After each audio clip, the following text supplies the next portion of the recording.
Okay, so it's 8:30 now, so I think we should better get started.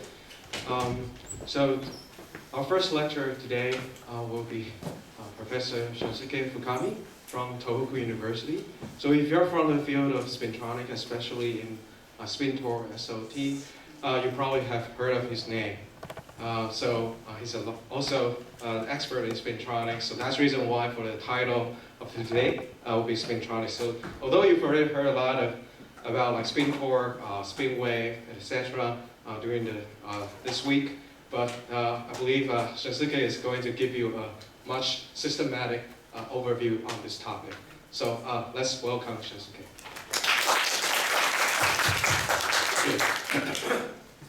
Thanks for introduction. I'm Shunsuke Fukami. So it looks a bit the number of the audience students are smaller, and also you looks a bit tired than I saw on this Sunday. But so I hope you enjoy my lecture. So the title and so what I'm going to tell you is Spintronics. So my role is to give the overview of the Spintronics. So I plan to give the overview of the Spintronics from the fundamental physics to the applications.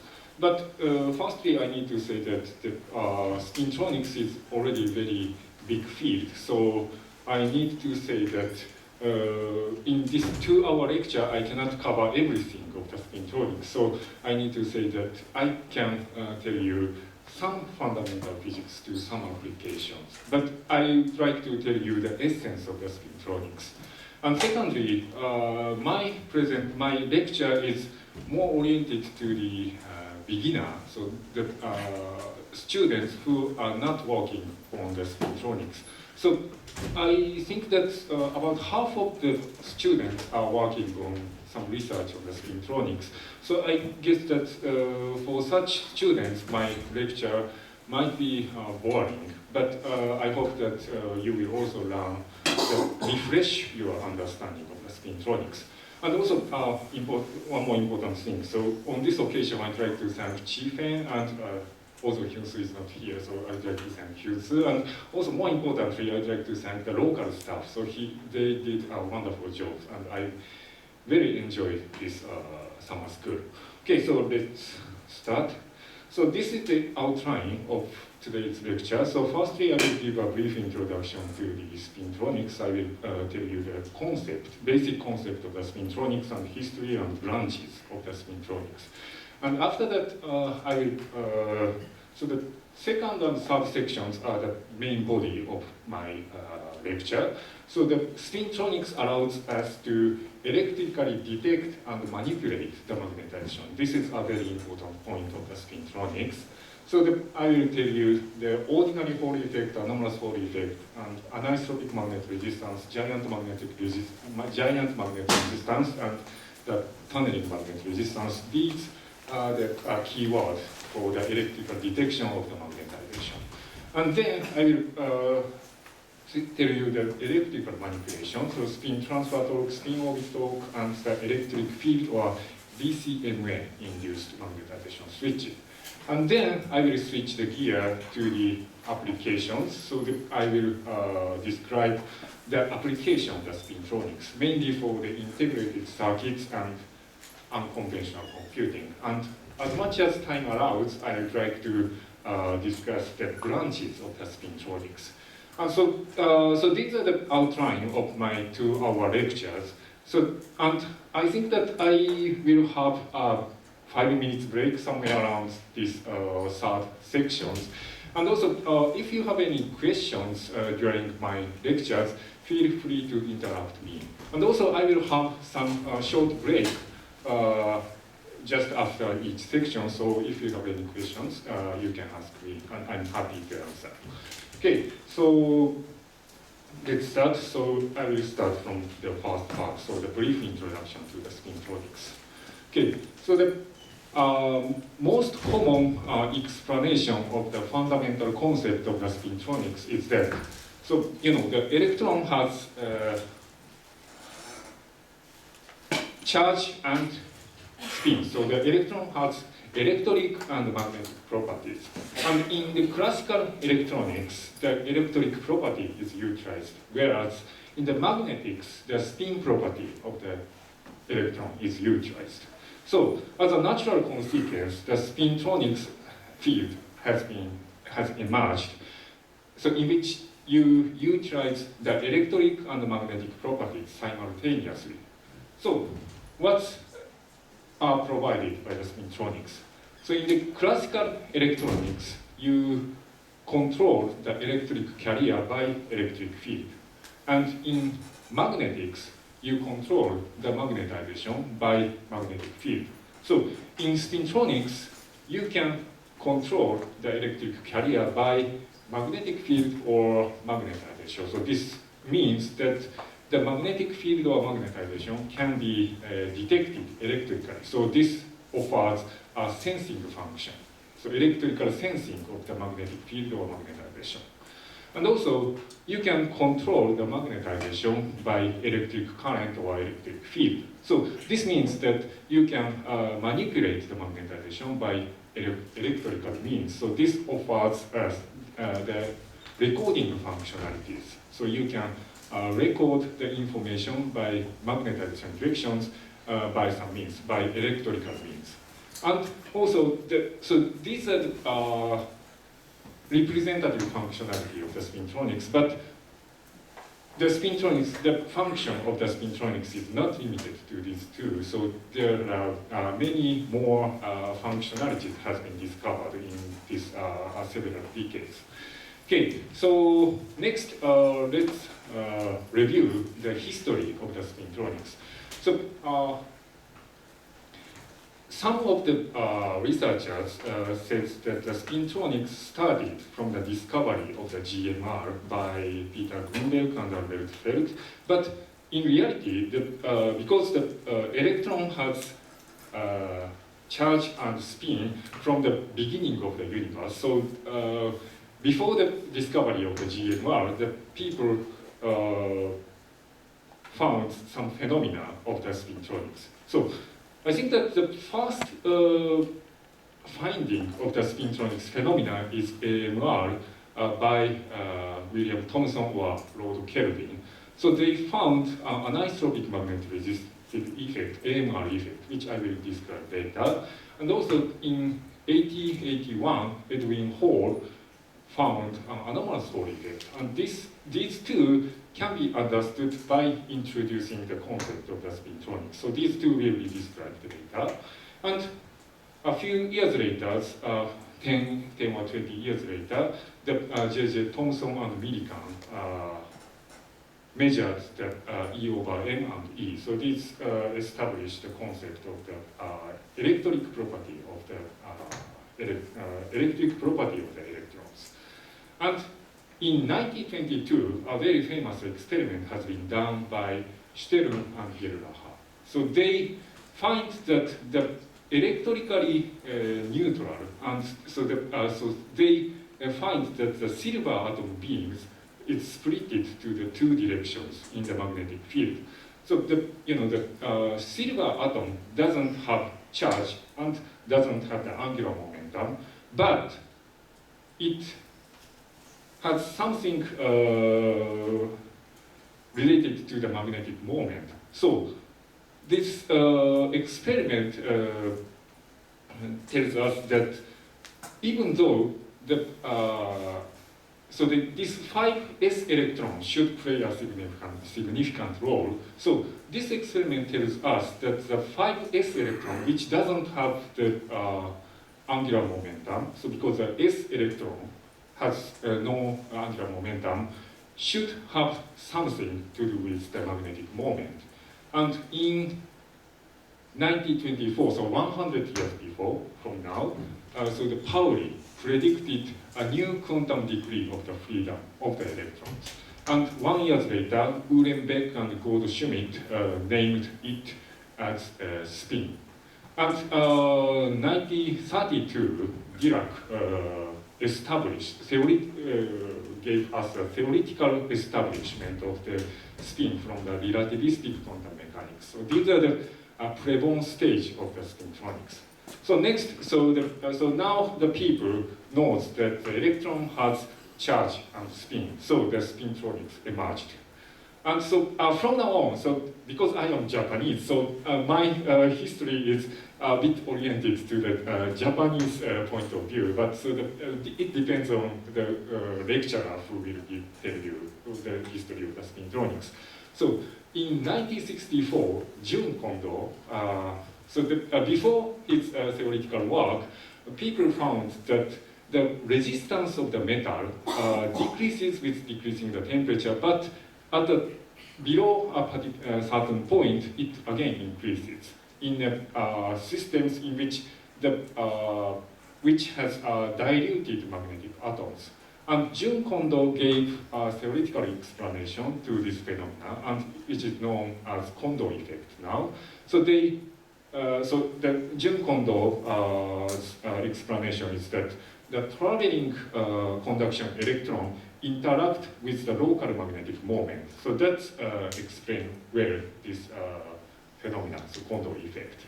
And in 1967, Reo Esaki, who is a Nobel laureate for the seminal work on the tunneling effect, find the spin ordering dependent tunneling in magnetic insulators. So this is also the phenomena which can be explained by introducing the concept of the spintronics.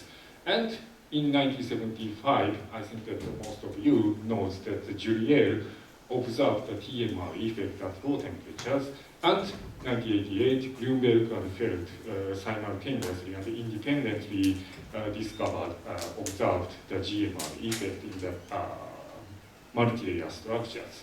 And 1991, the AMR effect. So AMR effect was discovered by Lord Kelvin more than 100 years ago. The AMR head was commercialized. And in 1995, the TMR effect observed at low temperature by Julier in 1975 was demonstrated at room temperature by Professor Miyazaki and Mudera. Okay, so these are the infant stage of the spintronics, and so the growing stage. So now the people knows that the electron has two properties, charge and spin, and that can be controlled simultaneously. Then we can enjoy the new physical phenomena. And in 1996, Johnson, Shunsuke, and Luc Berger predicted the existence of the effect of the spin transfer torque to manipulate the magnetizations. And this prediction, so the 1997, the GMR head was commercialized. And by the way, so the blue characters means that these are the commercialization, and the black one is represents the fundamental discovery of the physical phenomena. Okay, so the 1999, the Cornell group observed the magnetization switching by spin transfer torque. And because I'm from the Tohoku University, so I need to say that Hideo Ono observed the magnetic phase transition by electric field. So this work is important in the sense that before this work, the magnetic phase transition, so the ferromagnetic phase and the paramagnetic phase are fundamentally different magnetic phase. And before this work, the only way to observe the phase transition between ferromagnet and paramagnet or any other phase transition can be done only by changing the temperature. But by this work, the human being could be able to control the magnetic phase by electrical means. So this is also, so these two are very important work for the evolution of the spintronics. And in 2004, 6, and 12, and 18, the commercialization of the TMR head, MRAM, STT-MRAM, also in-plane STT-MRAM and perpendicular STT-MRAM has been done by several companies. And after 2000, there are many exciting works by many colleagues of the spintronics, but I'm sorry, so it's very hard for me to select which works should be shown because the key researchers is still alive. So if I choose one, I need to choose this one and this one, this one. So I cannot select the key works. So I'm sorry, but I think that most of you knows the seminar work after 2000. Okay, so instead of showing the seminar works after 2000, I'd like to tell you that now the Spintronics has various branches. So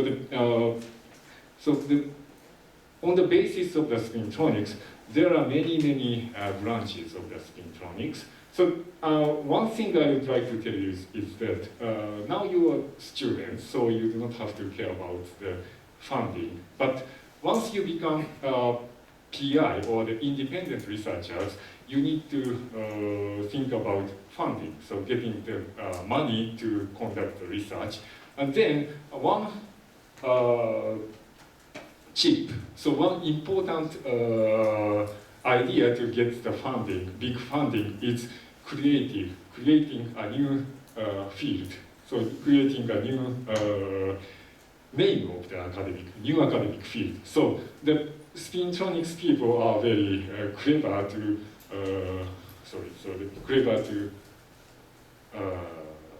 generate the new terminology. So these are the new field discovered, explored by the recent Spintronics people.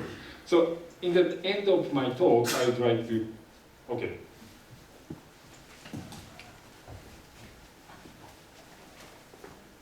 Thank you, Professor. It might be just a funny question, but you just said that creating a new field would bring good amount of funding.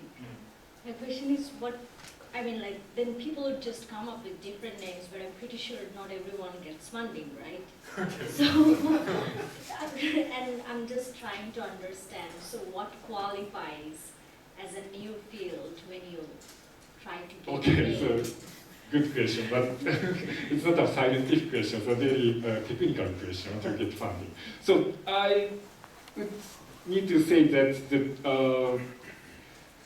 the creating a new field, the new name of the field, should be based on the new finding, fundamentally new finding. So for example, in the last of my lecture, so I will, if time allows, I can tell you the antiferromagnetic spintronics. So before the era of the spintronics, the people recognized that the antiferromagnet is useless.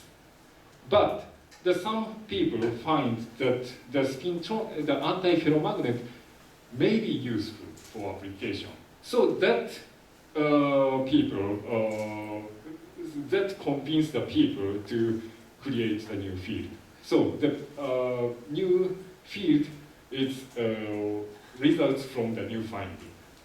So without no new finding, you cannot create a new field. Okay, so if I may, I just want to rephrase what you say to make sure that I understand it properly.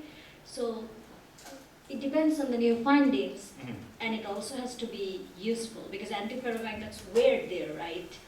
I do not think it's necessarily useful. So if it is scientifically groundbreaking, it deserves. But the application is also important. Thank you. So these are the end of my first section. So any more questions? No? Okay, so let's go to the main body. So first main body. So the electrical detection of the magnetization. Okay, so so to detect the magnetization or magnetic field, so you need to rely on galvanomagnetic effects. And the galvanomagnetic effect can be divided into the transverse effect or longitudinal effect. So these are called Hall effect or magnet resistive effect, respectively. So in the transverse effect, so this is your magnetic field or magnetization. So that points in this direction, and you apply current in this direction. And in the transverse effect, the voltage arises transverse direction to the electric current. And in the magnet resistive effect, so this is your magnetic field or magnetizations. So the voltage is generated in the longitudinal direction. So these are the two different effects to detect the magnetic field or magnetizations. Okay, so now I will firstly talk about the transverse effect or the Hall effect. So the Edwin Hall first we found the ordinary Hall effect, which originates from the Lorentz force, which was probably, so we learned from Hyunji yesterday. So this is a well-known Lorentz force. So this is your carrier moving in these directions. Then, due to the Lorentz force, the plus charge is accumulated in one direction, one side, and the minus charge is accumulated in the other sides. So, by using these phenomena, we can detect the magnetic field B by measuring the Hall voltage across these wires, so across this wire.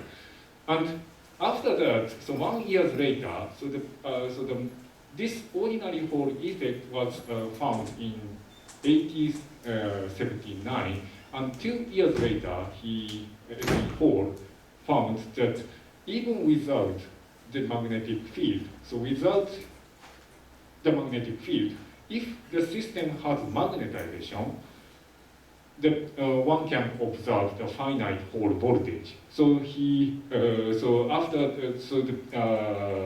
this is termed as the anomalous Hall effect. So at this stage, because anyone doesn't know the concept of the spin, so anyone doesn't know the electron have the spin, so no one can give the explanation for the anomalous Hall effect. But this is now understood by introducing the spin-orbit interaction or relativistic quantum mechanics. Okay, so, and then in the late last century, the people predicted, some researchers predicted the similar phenomena, so spin-Hall effect. So this is not possible for us to detect the magnetization or the magnetic field. So the spin-Hall effect does not generate the Hall voltage, but so I will tell you later in detail. But the origin of the anomalous Hall effect and the spin-Hall effect is very similar. So the spin is accumulated in either side of this wire, but because in the anomalous Hall effect, the accumulated number of the accumulated spins are not equal, but equal for this spin-Hall effect. So you can observe the finite Hall voltage for the anomalous Hall effect, but you cannot observe the Hall voltage for the spin-Hall systems. So the physical origin is almost exactly the same, but the observed phenomena is very different between these two. So, okay, so these are the typical transverse effect or Hall effects to electrically detect the magnetization. Okay, so next let me discuss the magnet resistive effect. So before describing the physical mechanism of the magnet resistive effect, I would like to define the quantity to characterize the magnitude of the magnet resistive effect or MR effect. So in a traditional way, the MR ratio is defined by this equation. So the magnet resistive effect means that the resistance changes with magnetization or magnetic field. So the highest resistance and lowest resistance can be defined. So the MR ratio is defined by R high minus R low divided by R low and times 100 to change to the percent. So in the case of in case that the R high resistance shows 1.5 kilo ohm and low resistance shows the 1 kilo ohm, then your TMR ratio is 50%. So this is the definition of the MR effect. Okay, and the firstly, the Lord Kelvin found the anisotropic effect, and its magnitude is typically a few percent, and the GMR effect, the magnitude of the GMR effect, GMR ratio is typically a few tenths of percent, and the magnitude of TMR is a few 100%. So this is the typical value of these three MR effects.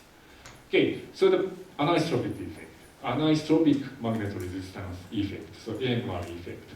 So this is the typical illustration of the AMR effect. So this is your current, and this is your magnetization.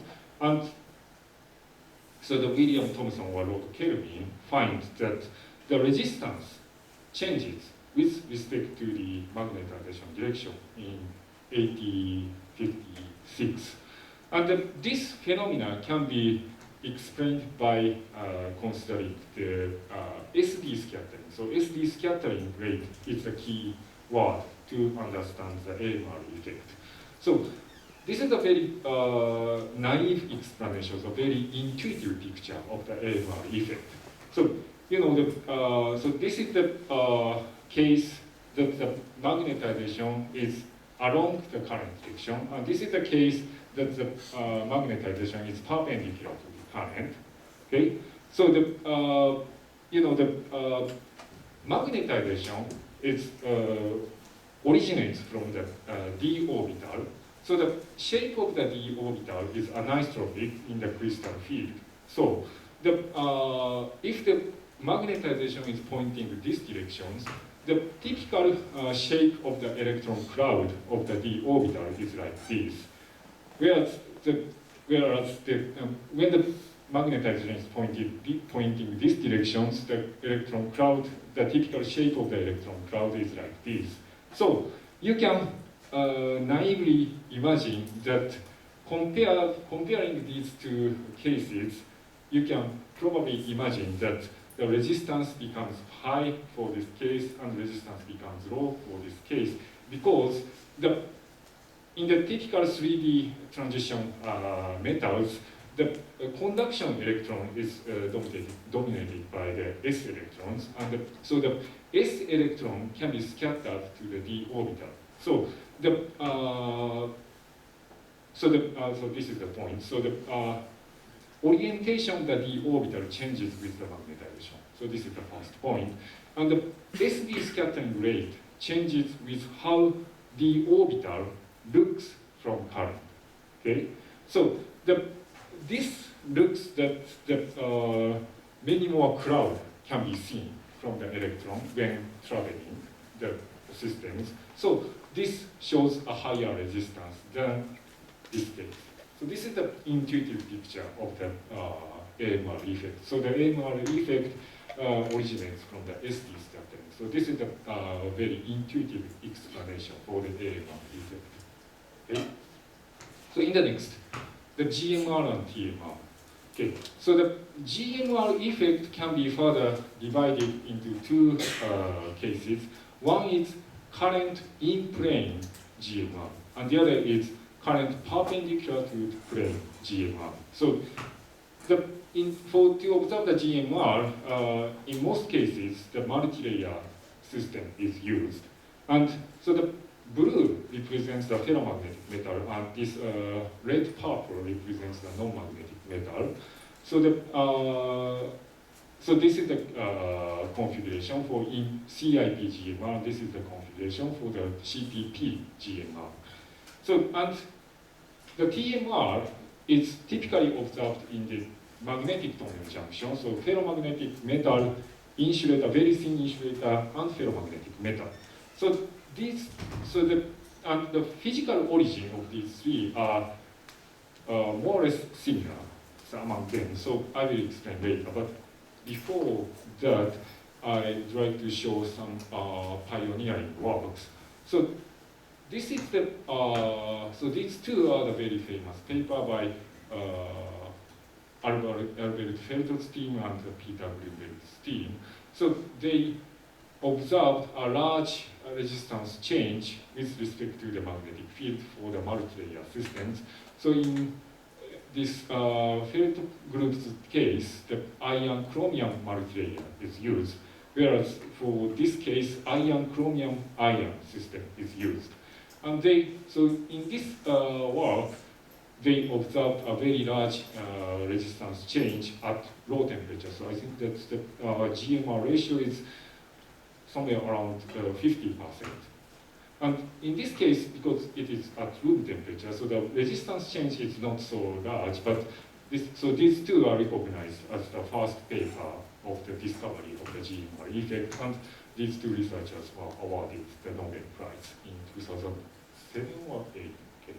So, and regarding the TMR, the Jurier observed and reported the tunneling magnetic resistance in iron, germanium, and cobalt systems at low temperatures. And Professor Miyazaki and Professor,